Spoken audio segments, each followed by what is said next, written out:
Hello friends, when we go to purchase a flat and when we first meet builders and real estate agents, we come to know about some terminologies like carpet area, built-up area, super built-up area, loading, etc. etc. Every builder calculates area of a property in a different way. So while buying property, there is a lot of disconnect between what we pay and what we actually get. If we see the complaints filed in Consumer Court, the maximum number of cases are against builders on the issue of cheating. However, the latest Real Estate Act, RERA, Real Estate Regulation and Development Act, passed by the central government in year 2016, has now made it mandatory to sell flats on the basis of carpet area only, because this is an area where many people get cheated. So first we will start with carpet area. Carpet area, also known as net usable floor area, is the space where one can spread a carpet.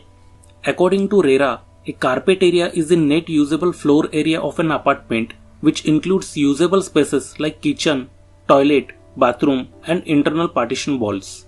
Now this brings clarity which was not there before RERA was introduced. For your reference, this is the plan of 2 BHK flat and this is the carpet area which is marked in green color. For better clarity, I am listing out the inclusions and exclusions in carpet area. Carpet area includes area covered by internal partition walls of apartment, all rooms in a flat, kitchen, toilet, bathroom, cupboard spaces, staircases within the property unit. And carpet area excludes area covered by the external walls, surface shafts, balcony, utility area, open terrace area, lift and lift lobby, staircase, veranda, flower bed, clubhouse. So while buying property, look at the carpet area and then make your decision, because that is the number that will give you an idea of the actual usable space. Now let us discuss about built-up area. Built-up area includes the carpet area, external walls, balconies and service shafts. Here I am showing the plan of 2 BHK flat which you can compare, and you can refer this plan in which green color shows the carpet area and blue color is added for external walls, balcony and service shaft. It all comprises of built-up area. Built-up area excludes open terrace area, lift and lift lobby, staircase, clubhouse, swimming pool. Roughly, built-up area is approximately 10 to 15% more than carpet area. Now we will discuss about super built-up area. If you have already purchased a flat or a property, then you must be knowing about super built-up area. I will give you my personal example.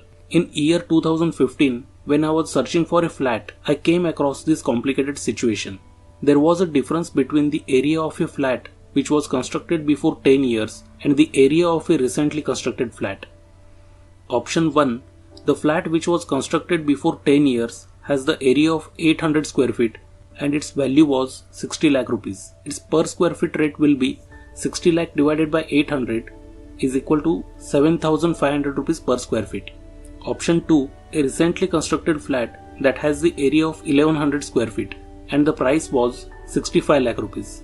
Its per square feet rate will be 65 lakh divided by 1100 is equal to 5909 rupees per square feet.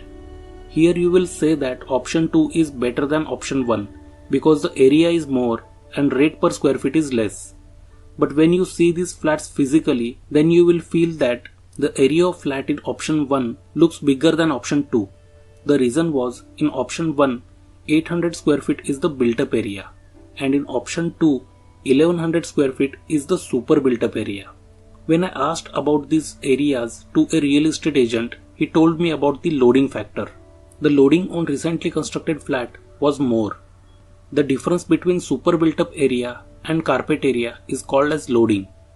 When builder constructs a building, he constructs common areas like clubhouse, lift lobby, staircases, etc., which will be used by all the people in a building. So while deciding the price of a flat, he adds the area of these common amenities in individual flats. This area is called as super built-up area.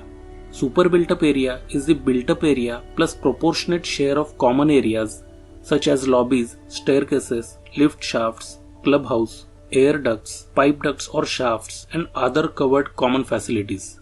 Super built-up area excludes open areas such as play areas, gardens, parks, driveways and roof terrace.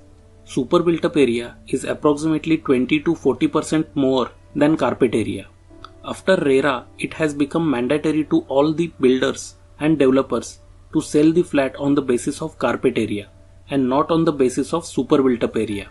Before year 2016, the builders used to sell flats on the basis of super built up area. So builders were getting more money because of super built up area, and government was also getting the higher taxes in the form of stamp duty charges. But the pain of buyer was not limited to this. The buyer will be paying the maintenance charges for the lifetime on the basis of this built up or super built up area. Earlier, the carpet area on which the builder calculates the price of property was not defined. Every builder or developer had his own method of calculation of carpet area. Before RERA, the builders used to inflate carpet area, as a result of which the cost of property would also shoot up. However, now the method of calculation of carpet area has been clearly defined by RERA, and therefore developers would not be able to manipulate the calculation of carpet area in order to increase the prices. So friends, I have tried to explain the concept of carpet area, built up area, super built up area and loading factor in this video. If you found this video informative, don't forget to give it a like and share it with everyone you know. If